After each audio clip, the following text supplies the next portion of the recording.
Ini teman-teman public figure nih. Ya, saya mencintai, menyayangi Anda semua ya sebagai teman yang menyertai, membimbing dan sebagainya. Tapi saya, Anda, kita itu punya hisab tambahan. Karena apapun yang kita kerjakan, followersnya ikut berdasarkan perilaku kita, maka kita dapat bagiannya. Ya, ingat hati-hati. Walaupun wala taziru wazratu wizra ukhra, seseorang tidak akan menanggung beban yang lain. Betul, dosanya dia punya dia, dosa kita punya kita. Tapi kalau kita melakukan tindakan dosa di publik, ya, dan dipublikasikan, orang melihat itu sebagai tren dan diikuti, maka dapat bagiannya.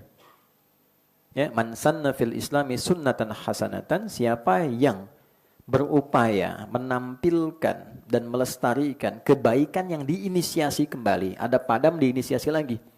Orang jarang tahajud, dia inisiasi supaya tahajud. Itu begitu dia tahajud, diikuti orang, dia dapat pahala tahajud dari semua orang yang mengerjakan itu. Gitu.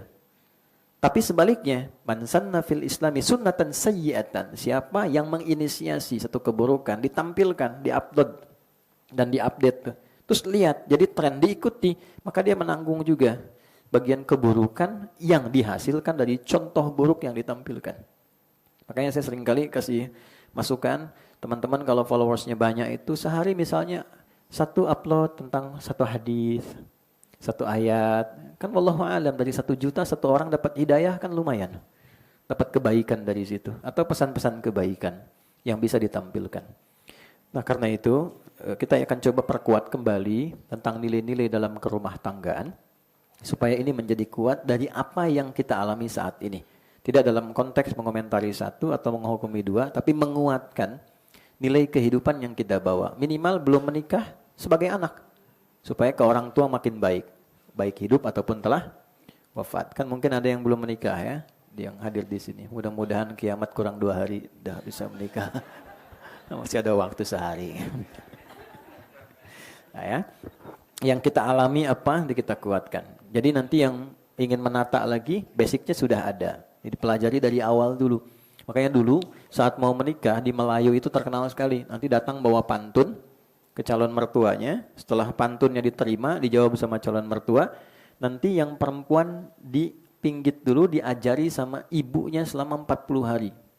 Bagaimana menjadi istri, hukum-hukumnya seperti apa, bagaimana mungkin yang dialami akan apa. Yang laki-laki mematangkan diri, menguatkan, ya sampai nanti punya kesiapan setelah 40 hari. Nanti ditandai, yang dilamar itu setelah diterima ditandai pakai daun pacar.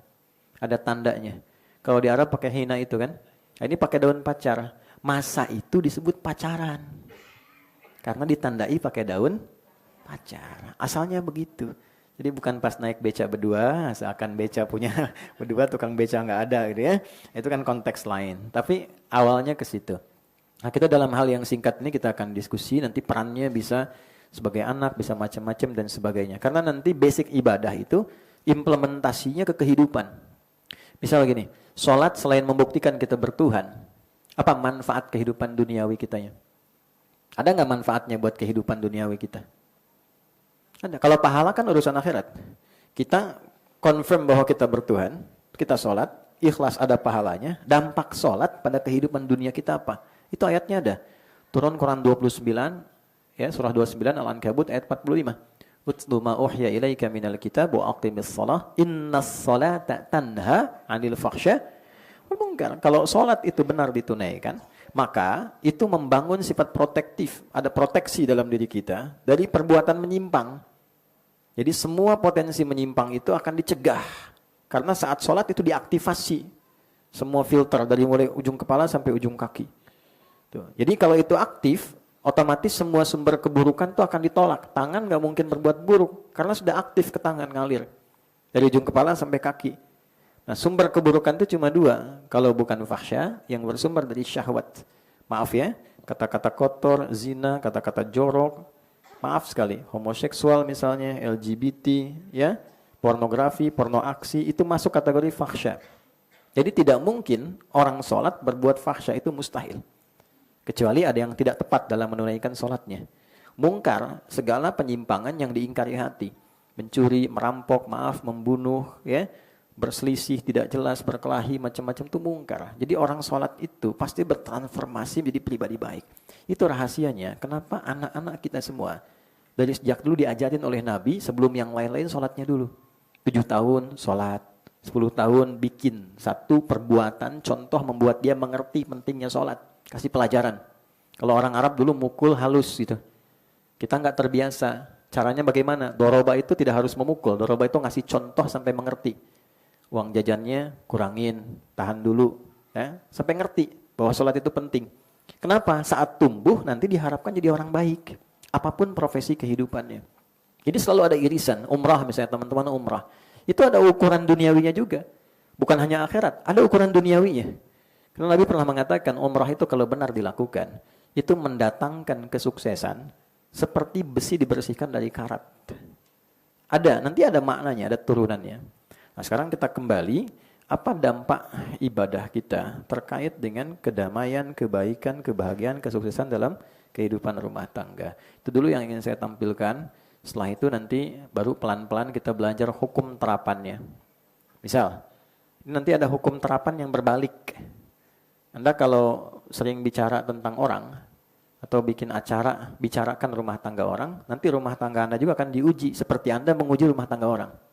Terus ada hukum. Makanya hati-hati kalau bikin acara, podcast, apa macam-macam itu, jangan masuk pada bab-bab yang sekiranya ketika Anda diuji dengan itu Anda kesulitan. Gitu ya. Itu harus paham hukum itu. Karena pengetahuan itu ketika didiskusikan akan dibalik untuk diuji. Untuk menguji kita konsisten enggak dengan apa yang kita ucapkan itu. Dengan apa yang kita kaji itu.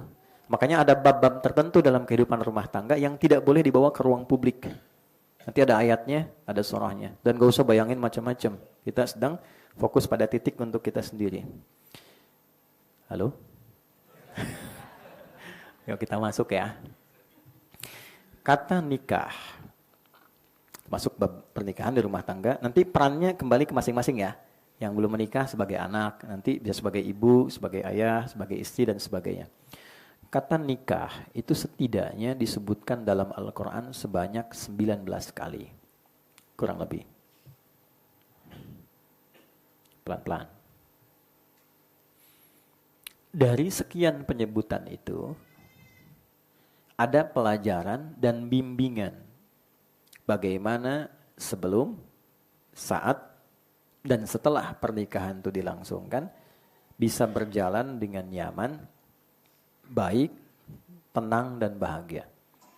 Kalau dibawa ke kitanya, membawa kedamaian. Kedamaian itu didahulukan ya. Bahasa agamanya sakinah. Oke, itu didahulukan nomor 1 tuh. Jadi orang motivasi menikah itu untuk mendapatkan kedamaian. Itu awal dasarnya. Kemudian yang kedua, kecukupan harta yang membahagiakan. Namanya mawaddah. Nanti kita bahas insya Allah.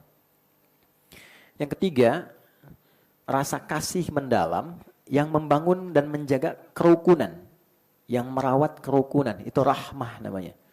Sering kita satukan sakinah, mawaddah, dan rahmah. Itu di Quran surah ke-30 di ayat ke-21. Wa min ayatihi an khalaqalakum min anfusikum azwaja litaskunu ilaiha. Sakinah dulu. Wa ja'ala bainakum mawaddah. Coba teman-teman jeli. Mawaddah itu datang setelah sakinah. Padahal tidak jarang orang berumah tangga itu pengen punya rumah yang besar kan. Gak apa-apa, normal. Mobil yang bagus gitu kan. Harta yang baik gitu, normal. Tapi kenapa justru ketenangan, kebahagiaan, kedamaian didahulukan? Sebab berlimpahnya materi dalam rumah tangga tanpa diiringi ketenangan di dalamnya pasti melahirkan kehidupan rumah tangga yang hampa. Ya. Saya sering bercanda dengan mengatakan begini, teman-teman yang perempuan pilih ya, kaya tapi gelisah atau miskin tapi tenang. Tidak ada pilihan ketiga. 2 aja. Nah, mudah kan? Ya, jadi pada dasarnya itu jeli. Logika Quran itu jeli sekali. Sampai kedamaian didahulukan dulu. Karena seringkali bahkan orang kaya pun kaya, tapi ketika ketenangan tidak ada bermasalah rumah tangganya. Ya kan?